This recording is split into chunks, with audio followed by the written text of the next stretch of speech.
ఆడు కనబడితే నిప్పు కణం నిలబడినట్టుంటది.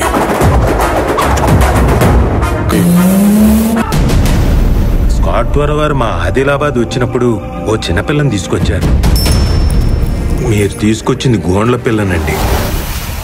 అయితే వాళ్ళకి ఏమైనా 2 కొమ్ములు ఉంటాయా? ఒక కాపరుంటాడు.